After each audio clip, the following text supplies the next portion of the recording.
আসসালামু আলাইকুম আপুরা ভাইয়ারা সবাই কেমন আছেন? আল্লাহর রহমতে অনেক ভালো আছেন। আমরাও সবাই আলহামদুলিল্লাহ মোটামুটি ভালো আছি। আমাদের বেড়ালটা খালি আমার পায়ের চারপাশে ঘুরঘুর করতেছে। ওরে দরজা খুলে দিলেও বাইরে যাবে। যে সময় ও বাইরে যাইতে ইচ্ছা করে তখন মানে আমাদের চারপাশে ঘোরাঘুরি করে। আর এমন জোরে দৌড় দিয়ে একদম নিচে চলে যায়। তাই আমি ওরে একটু দরজা খুলি, দরজার সামনে থেকে আবার বাসার মধ্যে ঢুকায় নিছি। কারণ ও একদম নিচে চলে যাইলে তারপরে আনতে আমার অনেক কষ্ট হয়ে যাবে। আমাদের এখানে বিল্ডিংটা হলো ১০ তলা, আমরা থাকি ৬ তলায়। দেখা যায় হাঁটি, হাঁটি সিঁড়ি দিয়েও এক দৌড়ে একদম নিচে চলে যায়। বেড়ালটা রুমের ভিতরে ঢুকাই, সকালে বাসি ঘর ঝাড় দিতেছি। সকালবেলা কেউ এখনো ঘুম থেকে উঠে নাই। সব কিছু এলোমেলো করে রাখছে রান্নাঘরে। আমি একটু তাড়াতাড়ি ঘুমাই যাই। ঘুম থেকে উঠি দেখি সব কিছু এলোমেলো, সব কিছু সুন্দরভাবে আস্তে আস্তে গোছগাছ করে নিলাম। সবাই ঘুমে মানে আস্তে আস্তে নিরিবিলি কাজ করতে মানে আমার কাছে খুবই ভাল লাগে। সবাই যখন ঘুম থেকে উঠে যায় তখন মানে তাড়াহুড়া করে কাজ করতে গেলে দেখা যায় কিছু না কিছু নষ্ট করে ফেলি। তাই আমি একটু সবার আগে দিয়ে ঘুম থেকে উঠি। আস্তে আস্তে আমি আমার কাজকর্মগুলা করে নিতেছি। টেবিলটা পরিষ্কার করলাম, ডাইনিং টেবিলের সাথে বেসিন আছে, বেসিন পরিষ্কার করলাম। তারপরে গ্লাসগুলা ধুয়ে নিতেছি, পানির বোতল ধুবো। তারপরে কলসির মধ্যে পানি রাখি, কলসি ধুবো। সব কিছু সুন্দরভাবে ধুয়ে তারপরে রান্নাঘরটা একটু মুছে নিব। রান্নাঘর মুছে নিয়ে সকালের নাস্তা রেডি করব। এখনো কেউ ঘুম থেকে উঠে নাই তো সেজন্য আমি বাড়তি কাজগুলা করে নিতেছি সকাল সকাল। তাহলে দেখা যায় আর এত তাড়াহুড়া করা লাগবে না। আমি কোনোদিন দেখা যায় সবার আগে খাই ঘুমাই যাই। দেখা যায় আমি ভোরে উঠি তো সেজন্য তাড়াতাড়ি ঘুমাই যায়। আবার কোনোদিন দেখা যায় সবার লাস্টে আমি ঘুমাই। বাসার মধ্যে কাজকর্ম থাকলে ওইগুলা কমপ্লিট করে তারপর আস্তে ধীরে ঘুমাই। আটা শেষ হয়ে গেছে, আমার মনে ছিল না হাজব্যান্ডে বলতে। এখন বাক্সার ভিতরে দেখি ১ প্যাকেট আছে।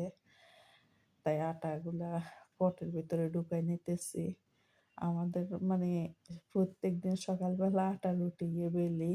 রুটিটা একটু আমার শাশুড়ি আর হাজব্যান্ডে একটু ভালো খায় সেজন্য রুটিটা তৈরি করি। কিন্তু ছেলে মেয়ে প্রত্যেকদিন রুটি খাইতে চায় না। আজকে ভাজি করব না। আজকে বাসার কাজকর্ম করতে দেরি হয়ে গেছে। দেখা যায় ভাজি করতে গেলে আলু কাটতে হবে, তার মধ্যে ২-৩ রকমের সবজি কাটতে হবে। ভাজি করতে দেরি হবে তাই শর্টকাট খাবারটা রেডি করব। সুজি রান্না করব। সুজিটা একটু দুধ দিয়ে রান্না করলে, দুধ, চিনি, কিশমিশ এগুলা দিয়ে রান্না করি। চিনি, লবণ, নাস্তাটা রেডি করে আমি রাখে দিলাম। এখনো মানে খাই নাই। আস্তে ধীরে খাবো।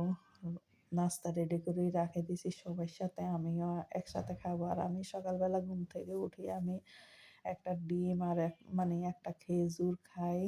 তারপরে ১ গ্লাস পানি খাই। তারপর আস্তে ধীরে আমি কাজকর্ম করি। সেজন্য আমি আস্তে ধীরে খাবারটা খাই। এত তাড়াহুড়া করে আমি খাবারটা খাই না। আর এখানে সসিন্দা আনছিল। আজকে ৩-৪ দিন হইছে এগুলো আনছে সসিন্দা, লতি। লতিগুলো কাটতে মানে সময় পাই না। লতি কাটতে তো একটু সময় লাগে।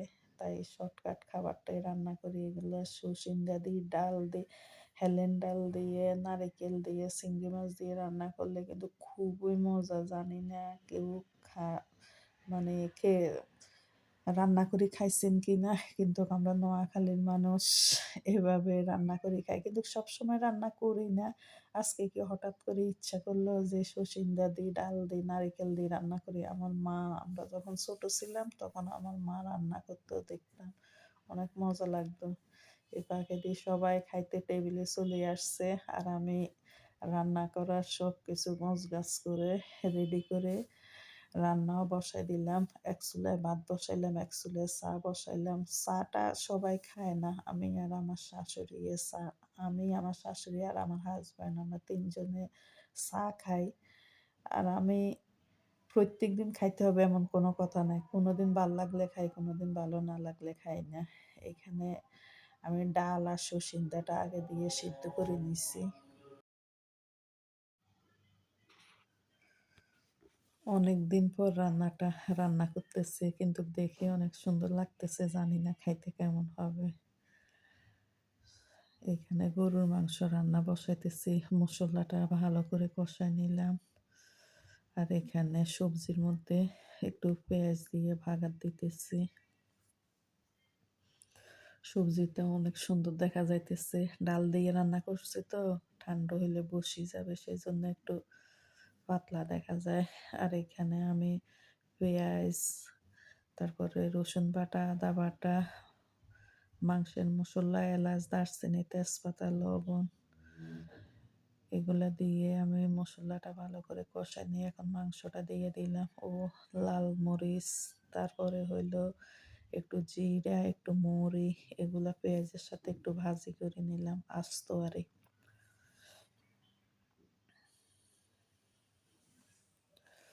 আর এখানে মাংসর থেকে অনেকগুলো পানি বাইর হয়েছে, আমি আর পানি দিব না।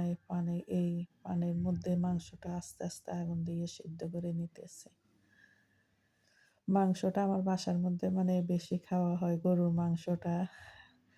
গরুর মাংসটা ইদানিং মানে আমার অনেক সমস্যা হইতেছে চুলকানির, মানে হাত পা চুলকাতে চুলকাতে একদম অবস্থা খারাপ করে ফেলাইছে।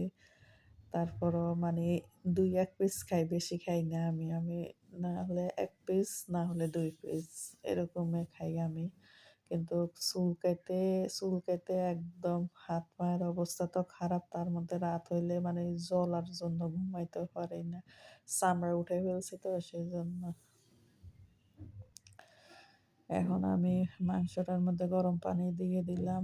আস্তে আস্তে আগুনে মাংসটা হোক, আর আমি এই ফাঁকে দিয়ে বাসাটা একটু পরিষ্কার করে আসি। ঢাকনা দিয়ে বাসার কাজগুলা করে নেব।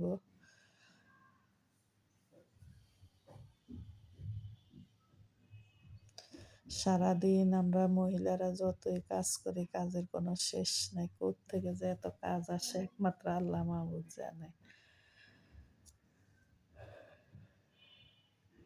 আর আমরা শহরে যারা থাকি তাদের প্রত্যেকদিন এক কাজে, শুধুমাত্র পরিষ্কার পরিষ্কার, কাজের কোনো শেষ নাই। বাসার কাজকর্ম করে আমি একা একাই খাইতেছি। সবাই খেয়ে চলে গেছে সবার রুমে। আমি খাবারটা খাই, তারপরে আসরের নামাজ পড়বো। আসরের নামাজের আজান দিয়ে ফেলাইছে।